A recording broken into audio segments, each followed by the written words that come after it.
Hi guys, this is Fo, the Weekend Gamer. So yeah, PlayStation Game Pass is a thing. Now it's been long rumored since December of last year. There was a project called Spartacus that PlayStation was coming out with their own Game Pass version, which Sony's been looking at Xbox and seeing how well Game Pass has done for that system, and count me as one of the people that love it because I got Game Pass Ultimate and I got over 400 games, downloadable games, and that's amazing for $15 a month. And if I can just play one game, it is worth the $15 entry price.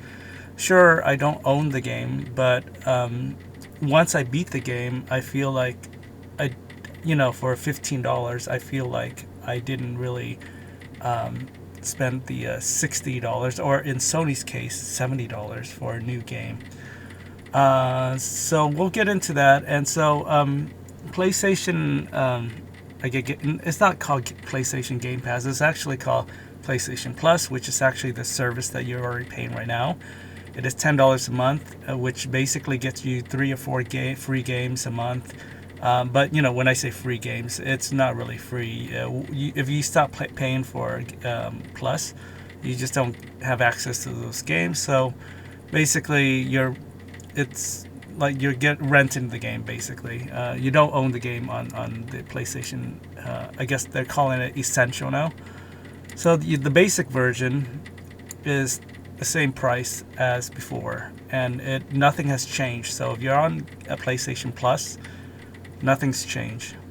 You can pay extra, $3 extra, and you have access to game catalog. I don't know what that means, but according to this, it says hundreds of older games, downloadable games.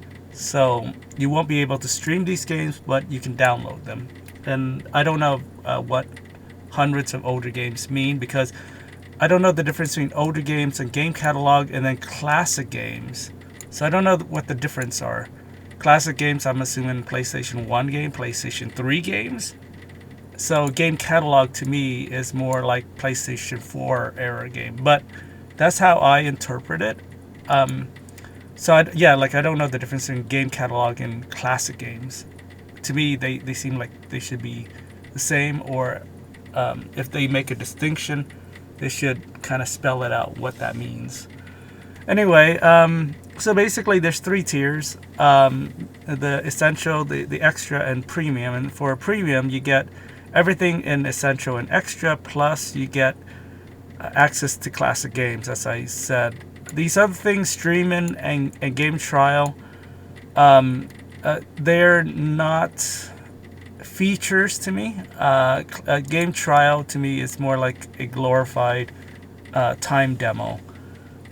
So if you don't beat the game within the 3 days that they allow you to play it, then I just don't understand game trials at all, because you lose access to those games once you finish your trial. And so if you want to pay for those games, then you have to pony up another $60. But to me, if you're paying $16 a month to basically have access to demos, and to me that's not a feature. That's seems kind of dumb, like to even put that on there. Streaming. Now this is a feature that I do not have access to because my internet here is just not as good, and I can tell you that from experience because I tried it with Game Pass Ultimate, because I have Game Pass Ultimate, and one of the ability is you have the ability to stream games, and I did a test, and it simply said your internet's too slow. And so if on Game Pass, which is free for me, it won't allow me to stream the game. But I didn't feel like going in that I knew that. But the beauty of it is that Xbox allow you to download the game. So if I can't stream it, I can just download the game. Maybe it'll take me a day or two to get the game on my hard drive, but once it's on my hard drive, I no longer need to just use the internet to play the game, because I'll have the full file. So streaming to me is not really a feature that I look at, but if you have very fast internet, I think that's awesome. That's the only place that you'll have access to streaming. Now, anyway, so these features are, they're in the new PlayStation Plus. The streaming part was actually something that PlayStation used to offer called PlayStation Now, which allows you to stream games of their classic titles. So I guess those classic games that they had in PlayStation Now, I'm assuming they're rolling over to Premium. So I believe this streaming and this classic game catalog here are originally from PlayStation Now. So that catalog is moving over if you pay $6 extra with your, essential pricing. Now I'm gonna say I have no love for PlayStation, but I do own a PlayStation 3 and I do own a PlayStation 4. I would own a PlayStation 5 if I can find it. I've never seen it. In fact, actually, now that I think about it, I don't really want a PlayStation 5 because the way Sony works is that they'll upcharge you. So if you own those games, they'll make you pay again to play on the PlayStation 5. Now, they did have a press release saying that it would be a free upgrade from PlayStation 4 games to PlayStation 5 games, and but that ends with I think Horizon Forbidden West, which is a new game that just came out, and that has if you bought it on PlayStation 4, you'll be upgraded to the PlayStation 5 version if you have the PlayStation 5 console, and there's no charge for that. But going forward, all games that PlayStation release on PlayStation 4, you'll have to pay $10 extra to play on the PlayStation 5. Now that is not the case on the Xbox. So on the Xbox side, if you own a Xbox Series, Xbox One game, for example, it will just download the latest version that you have on Series X or Series S, and it'll play those games as normal as you would expect for free. Basically, it's a free upgrade on the Xbox. So I don't have to worry about Sony.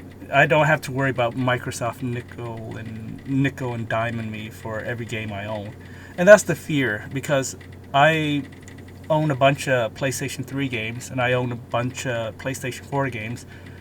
If I get a PlayStation 5, I just don't want to pay again for those games I already own. And I know for a fact that PlayStation 3 games is not available currently, not compatible with PlayStation 5. And so with these this game catalog here, where you have access to the game classic games and stuff, I'm assuming they'll allow you to download those classic, quote unquote classic games, or at least if the problem right now is that I know that Sony cannot play PlayStation 3 game on the new service, so they have to stream it. But again, the service is not out yet, so I don't know all the details. But I'm just looking at it from a logic perspective, because they can't get PlayStation 3 games to run natively on the PlayStation 5. So you had to stream those games, but the problem is I already own those games. So why don't they just allow you to stream those games I owned, previously? Because they have my account, my PlayStation account. They know I own those games. So why couldn't they allow me to stream those games? Well, anyway, so it's a dumb thing, right? So what else? So I guess I don't even know why I'm so interested in the PlayStation Game Pass, because I guess competition is good. So I'm keeping an eye out on the competition. I right now I love Game Pass. I think that's probably the best value of anything out there in terms of gaming. I mean, for as low as $10 a month if you just play on Xbox only, You just have access to tons of games. Right now I told you I have access to over 400 games, and that's just to me amazing. And I've downloaded a ton of games that I would never personally buy, but I'm curious enough to just check out those games. And so I think it's a good service. I don't know if I'll keep it in the long term because unless they funnel out, if they keep putting in new games in Game Pass, then definitely I'm gonna stay. But the main draw for me is new games on Game Pass, which means that games like Halo Infinite, which had the same day and date launch as Game Pass, as well as you can buy the game straight up for $60. But why would you do that if you have Game Pass? So if you pay $15 or $10 a month, you have access to Halo Infinite, and then from that perspective, it's really worth the $10 a month. I guess sure you don't own the game, but again, you're just testing out these new games. So if I like the game, and in fact, actually, I know for the fact that I'll probably just buy Halo Infinite when there's a good sale. Right now, there's no sale, so I'm not going to buy it. But I can get it for free through Game Pass, so and that's good enough for me right now.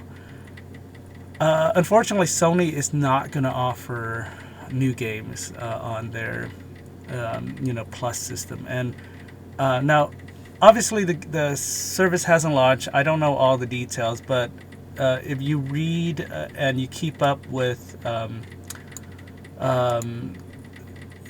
this what the president has said in the past and what their thoughts are, they are not interested in having new games on their service. They think it's not good for the industry. That's what basically they said.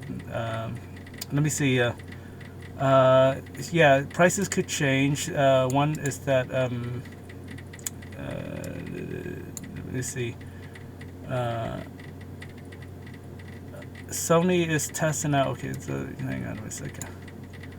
All right, so PlayStation Extra will get you everything from the monthly games and game catalog for $13 a month. The game catalog is a library of hundreds of older downloadable games. This seems to be like Sony ripped the download catalog of the PlayStation Now and pop it into PlayStation Plus instead.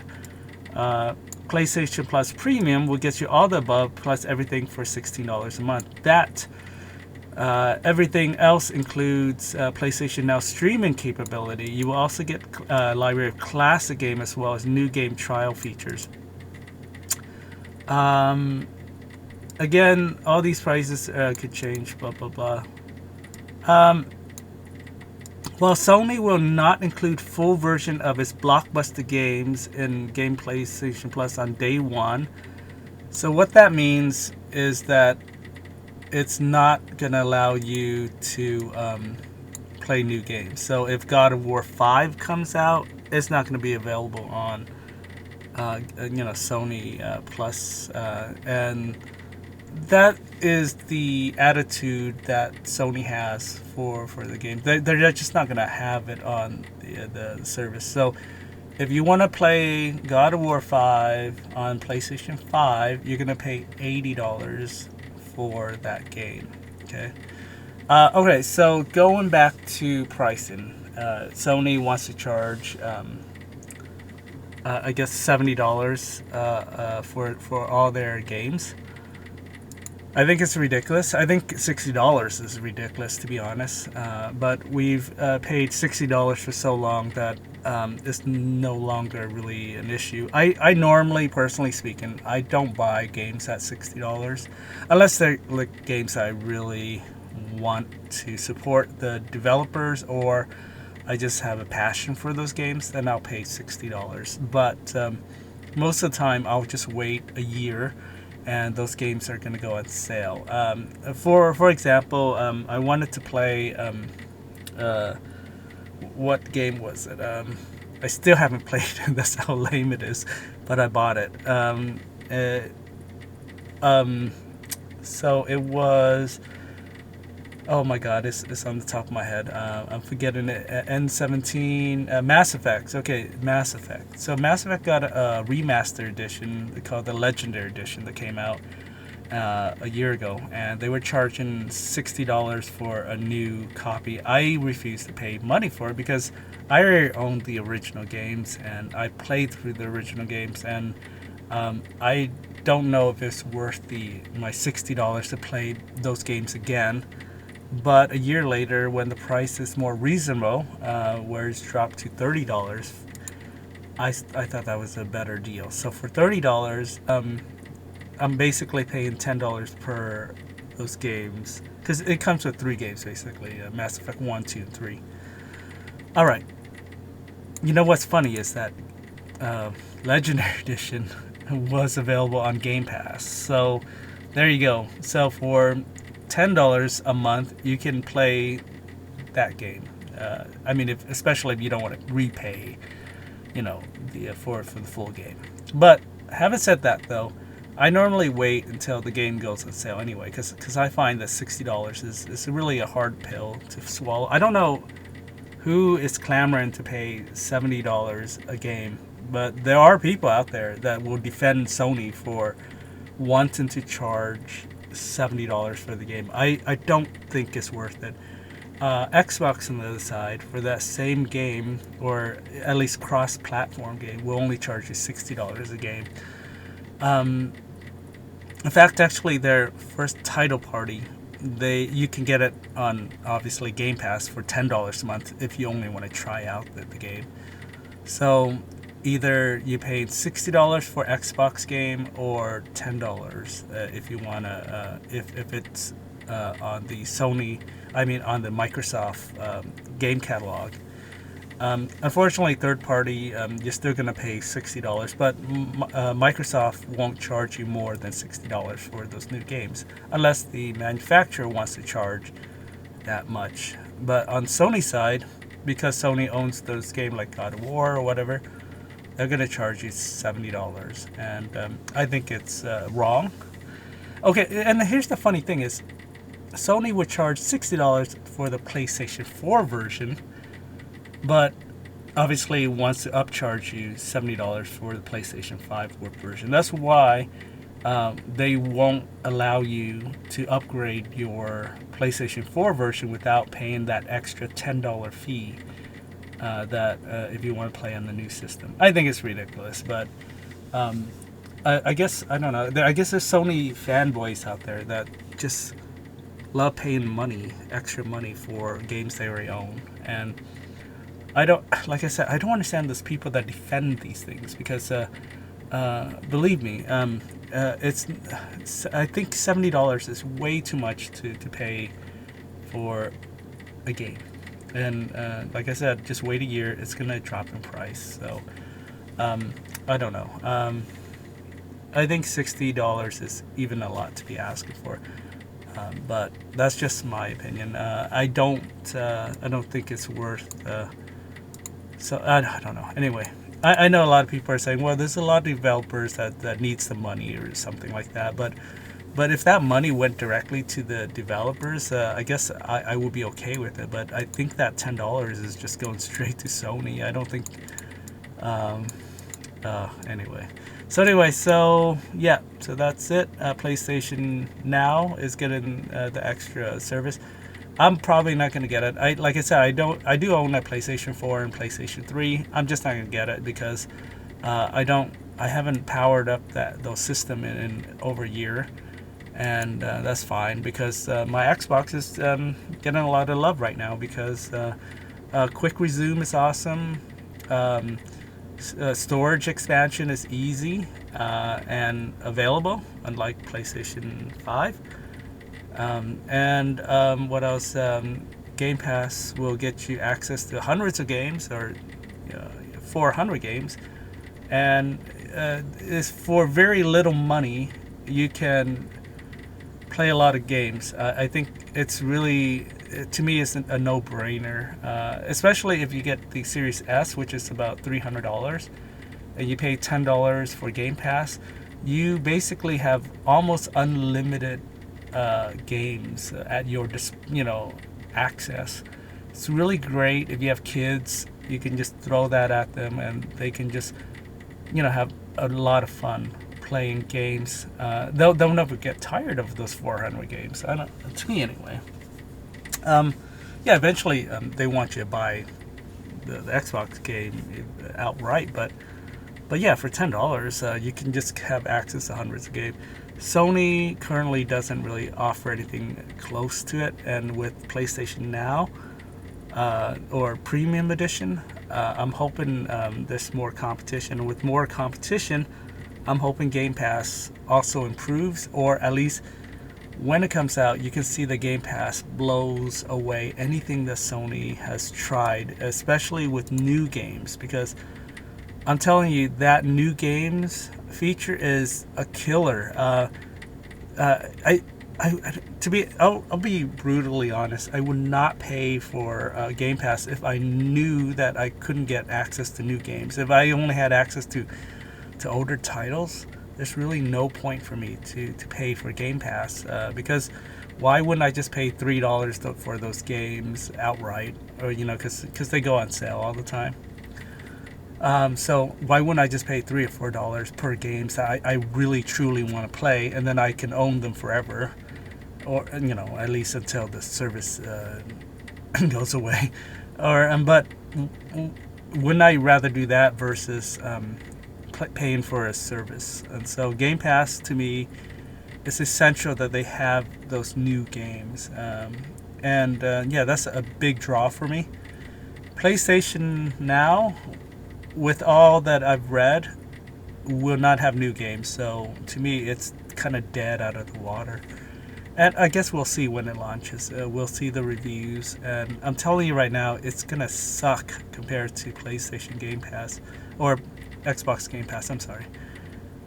But again, we'll see. And well, anyway, well, thanks for listening. Just my thoughts on Game Pass, or Sony Game Pass or Sony Plus. All right.